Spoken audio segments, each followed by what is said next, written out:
Meu nome é Paulo Artacho e eu sou professor do Instituto de Física da Universidade de São Paulo e eu participei dos últimos 3 relatórios do IPCC, que é o painel intergovernamental sobre mudança do clima.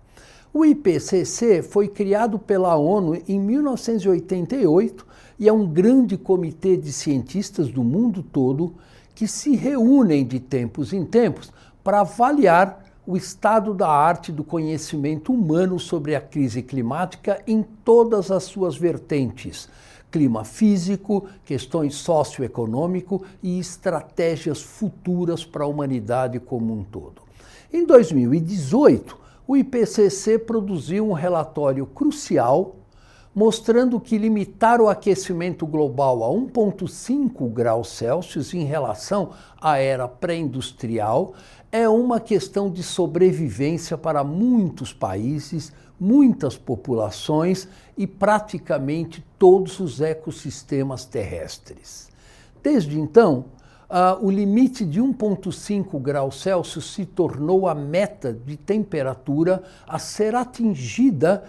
dentro das obrigações de cada país no Acordo de Paris, que é o tratado internacional contra o aquecimento global do nosso planeta. E o IPCC também disse em outro relatório publicado em 2021 que a nossa única chance de cumprir a meta de 1,5 graus Celsius de aquecimento médio em nosso planeta seria cortar as emissões do mundo todo pela metade até 2030. Até 2024, nós não havíamos conseguido sequer parar o crescimento destas emissões. Para todo efeito prático, hoje, nós já podemos considerar a meta de 1,5 graus Celsius de aumento de temperatura como perdida.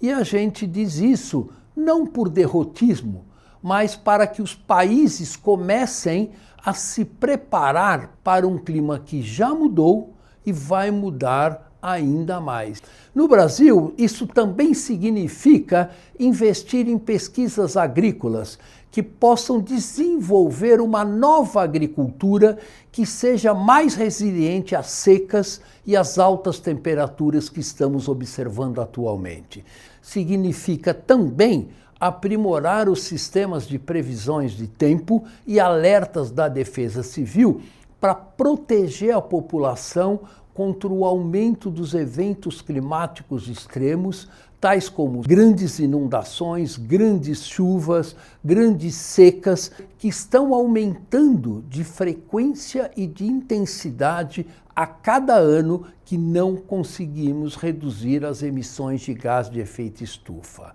E, basicamente, também temos que resolver uma problemática brasileira, que é o déficit de moradia decente, particularmente para a população mais pobre, mais vulnerável. É importante mencionar que os eventos climáticos extremos castigam muito mais a população mais vulnerável do que a população mais rica do nosso planeta, trazendo uma questão de justiça climática, ou seja, uma injustiça climática.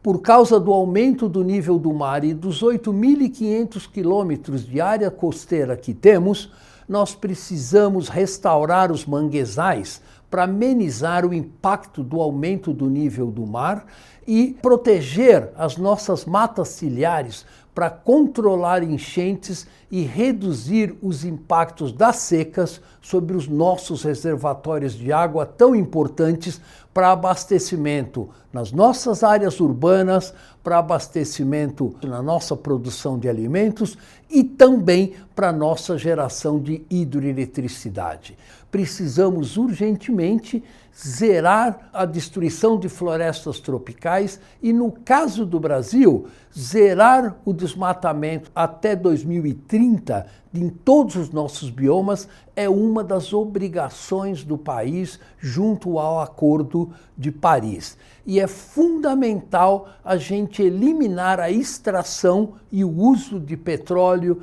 de gás natural e de carvão mineral, não só no Brasil, mas no mundo todo. Sem isso, qualquer esforço de adaptação é em vão, porque se não reduzirmos as emissões como um todo, basicamente vai chegar um ponto onde a adaptação climática pode vir a ser impossível em algumas regiões do Brasil e do nosso planeta. É um esforço de guerra,